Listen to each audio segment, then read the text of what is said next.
എസ്ര അധ്യായം 9. മിശ്രവിവാഹം.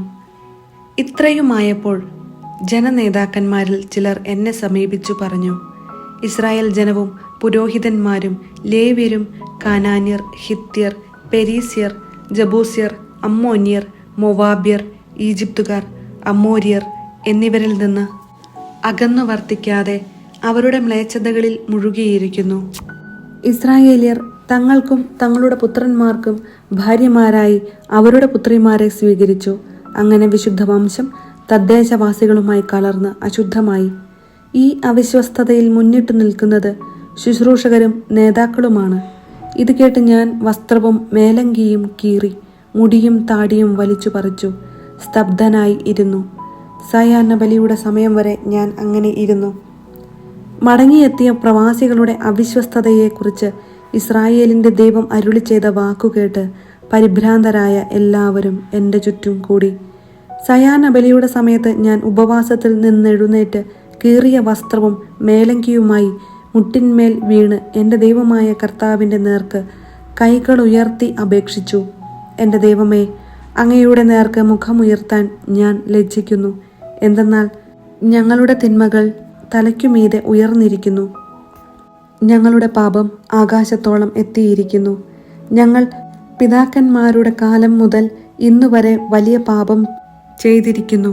ഞങ്ങളുടെ അകൃത്യങ്ങൾ നിമിത്തം ഞങ്ങളും ഞങ്ങളുടെ രാജാക്കന്മാരും പുരോഹിതന്മാരും ഇന്നത്തെ പോലെ അന്യരാജാക്കന്മാരുടെ കരങ്ങളിൽ വാളിനും പ്രവാസത്തിനും കവർച്ചയ്ക്കും വർദ്ധിച്ച നിന്ദനത്തിനും ഏൽപ്പിക്കപ്പെട്ടു. ഞങ്ങളിൽ ഒരു വിഭാഗത്തെ അവശേഷിപ്പിക്കുകയും അതിന് അവിടുത്തെ വിശുദ്ധ സ്ഥലത്ത് അഭയസ്ഥാനം നൽകുകയും ചെയ്ത് ഞങ്ങളുടെ ദൈവമായ കർത്താവ് ഞങ്ങളോട് ക്ഷണനേരത്തേക്ക് കരുണ കാണിച്ചിരിക്കുന്നു. അങ്ങനെ ഞങ്ങളുടെ ബന്ധനത്തിൽ ആശ്വാസം തന്ന് ഞങ്ങളുടെ കണ്ണുകൾക്ക് തിളക്കം കൂട്ടി. ഞങ്ങൾ അടിമകളാണ്. ഞങ്ങളുടെ ദൈവം അടിമത്തത്തിൽ ഞങ്ങളെ ഉപേക്ഷിച്ചില്ല.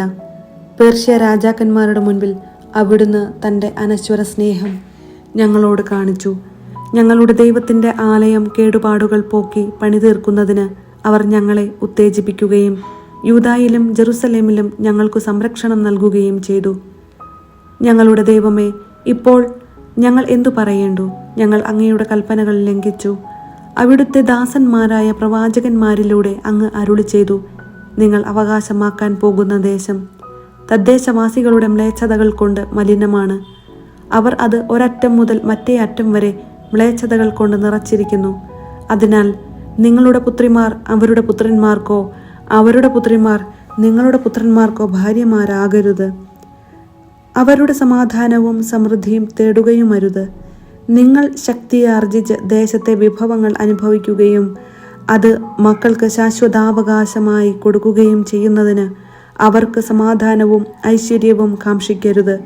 ഞങ്ങളുടെ ദുഷ്കൃത്യങ്ങളും മഹാപാപങ്ങളും നിമിത്തം ഞങ്ങൾക്ക് വന്ന് ഭവിച്ചിരിക്കുന്ന ശിക്ഷ ഞങ്ങൾ അർഹിക്കുന്നതിൽ കുറവാണ്.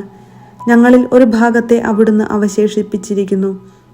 ഇനിയും ഞങ്ങൾ അങ്ങയുടെ കൽപ്പനകൾ ലംഘിച്ച് ഈ മ്ലേച്ഛതകൾ പ്രവർത്തിക്കുന്ന ജനങ്ങളുമായി വിവാഹബന്ധത്തിലേർപ്പെടുകയോ ഞങ്ങളിൽ ആരും രക്ഷപ്പെടുകയോ അവശേഷിക്കുകയോ ചെയ്യാത്ത വിധം അങ്ങ് കോപത്താൽ ഞങ്ങളെ നശിപ്പിക്കുകയില്ലേ? ഇസ്രായേലിൻ്റെ ദൈവമായ കർത്താവേ, അവിടുന്ന് നീതിമാനാണ്. ഇതാ ഞങ്ങളിൽ ഒരു അവശിഷ്ട ഭാഗം രക്ഷപ്പെട്ടിരിക്കുന്നു. ഞങ്ങൾ അവിടുത്തെ മുൻപിൽ പാപവും പേറി നിൽക്കുന്നു. അങ്ങനെ അങ്ങയുടെ മുൻപിൽ നിൽക്കാൻ ആരും അർഹരല്ല. എസ്ര അധ്യായം 10. മിശ്രവിവാഹം അവസാനിപ്പിക്കുന്നു. എസ്ര ദേവാലയത്തിൽ നിലത്ത് വീണ് കിടന്ന് കരയുകയും പാപങ്ങൾ ഏറ്റുപറഞ്ഞ് പ്രാർത്ഥിക്കുകയും ചെയ്തപ്പോൾ സ്ത്രീ പുരുഷന്മാരും കുട്ടികളുമടക്കം ഒരു വലിയ സമൂഹം ചുറ്റും കൂടി. അവർ കഠിന വ്യഥയോടെ വിലപിച്ചു. ഏലാമിൻ്റെ കുടുംബത്തിൽപ്പെട്ട യഹിയേലിൻ്റെ മകൻ ശെക്കാനിയ എസ്രായോട് പറഞ്ഞു, നാം നമ്മുടെ ദൈവത്തോട് അവിശ്വസ്തത കാണിച്ച് ദേശത്തെ അന്യസ്ത്രീകളെ വിവാഹം ചെയ്തു. എങ്കിലും ഇസ്രായേലിന് ഇപ്പോഴും ആശയ്ക്കു വഴിയുണ്ട്. അങ്ങും നമ്മുടെ ദൈവത്തിൻ്റെ കൽപ്പനകളെ ഭയപ്പെടുന്നവരും അനുശാസിക്കുന്നതനുസരിച്ച് ഈ ഭാര്യമാരെയും കുട്ടികളെയും ഉപേക്ഷിക്കുമെന്ന് നമുക്ക് ദൈവത്തോട് പ്രതിജ്ഞ ചെയ്യാം. ദൈവത്തിൻ്റെ നിയമം അനുശാസിക്കുന്നത് നാം ചെയ്യും. എഴുന്നേൽക്കൂ, ഇത് ചെയ്യേണ്ടത് അങ്ങാണ്. ഞങ്ങളും അങ്ങയോടൊത്തുണ്ട്. ധൈര്യപൂർവം ചെയ്യുക.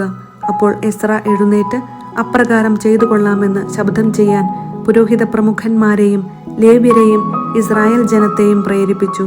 അവർ ശപഥം ചെയ്തു. അനന്തരം എസ്രാ ദേവാലയത്തിനു മുൻപിൽ നിന്നു പിൻവാങ്ങി. എലിയാഷിമിന്റെ മകൻ യഹോഹനാന്റെ മുറിയിൽ ചെന്ന് ഭക്ഷണപാനീയങ്ങൾ ഒന്നും കഴിക്കാതെ പ്രവാസികളുടെ അവിശ്വസ്തതയെക്കുറിച്ച് വിലപിച്ചുകൊണ്ട് അവൻ രാത്രി കഴിച്ചു. യൂദായിലും ജെറുസലേമിലും അവൻ വിളംബരം ചെയ്തു, മടങ്ങിയെത്തിയ പ്രവാസികളെല്ലാവരും ജെറുസലേമിൽ ഒരുമിച്ച് കൂടട്ടെ. 3 ദിവസത്തിനകം വരാതിരിക്കുന്നവന്റെ വസ്തുവകകൾ ശുശ്രൂഷകന്മാരുടെയും ശ്രേഷ്ഠന്മാരുടെയും ആജ്ഞയനുസരിച്ച് കണ്ടുകെട്ടുകയും പ്രവാസികളുടെ സമൂഹത്തിൽ നിന്ന് അവനെ ബഹിഷ്കരിക്കുകയും ചെയ്യും.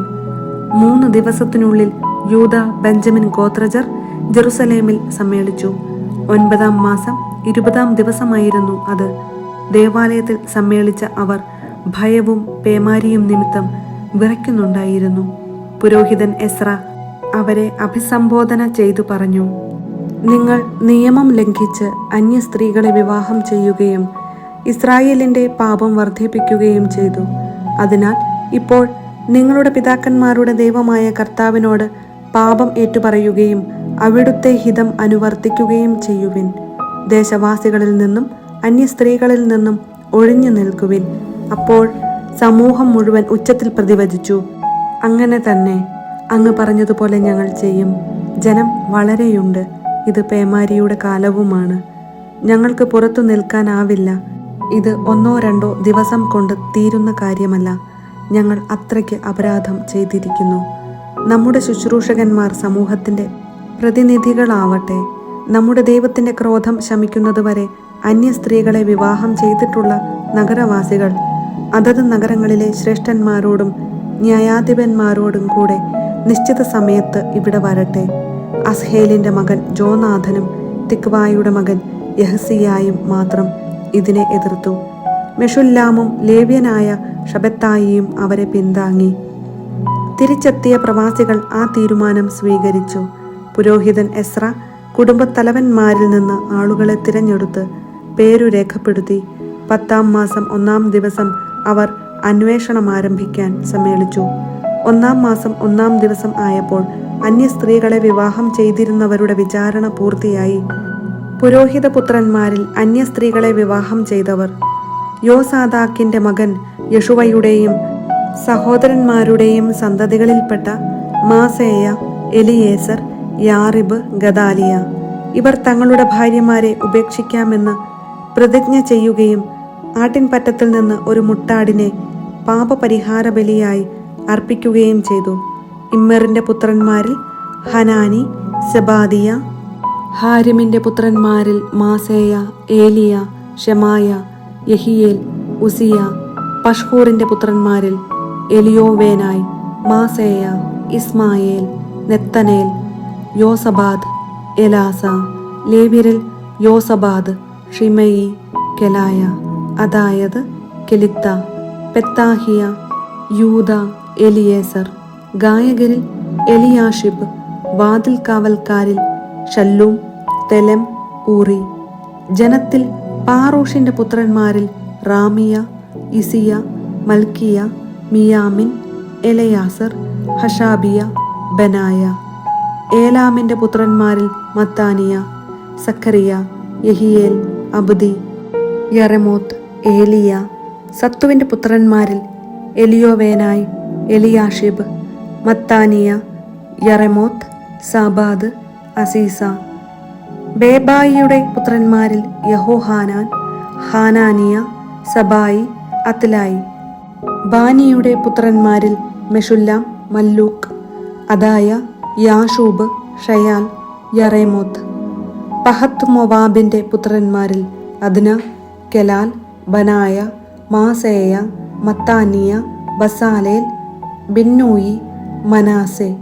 ഹാരിമിന്റെ പുത്രന്മാരിൽ എലിയേസർ, ഇഷിയ, മൽക്കിയ, ഷെമായ, ഷീമയോൻ, ബെഞ്ചമിൻ, മല്ലൂക്ക്, ഷമാറിയ.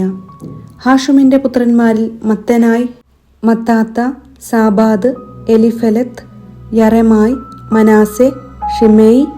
ബാനിയുടെ പുത്രന്മാരിൽ മാദായ്, അമ്രാം, യുവേൽ, ബനായ, ബദേയ, കെലൂഹി, വാനിയ, മെറെമോത്ത്, എലിയാഷിബ്, മത്താനിയ, മത്തേനായി, യാസു, ബിന്നൂയിയുടെ പുത്രന്മാരിൽ ഷിമയി, ഷെലമിയ, നാഥാൻ, അദായ, മഗ്നദേബായ്, ഷാഷായ്, ഷാറായ്, അസറേൽ, ഷെലമിയ, ഷെമറിയ, ഷല്ലൂം, അമരിയ, ജോസഫ്. നെബോയുടെ പുത്രന്മാരിൽ ജയിയേൽ, മത്തിത്തിയ, സാബാദ്, സെബീന, യദ്ദായി, ജോയേൽ, ബനായ എന്നിവർ അന്യസ്ത്രീകളെ വിവാഹം ചെയ്തവരായിരുന്നു. അവർ ഭാര്യമാരെയും മക്കളെയും ഉപേക്ഷിച്ചു.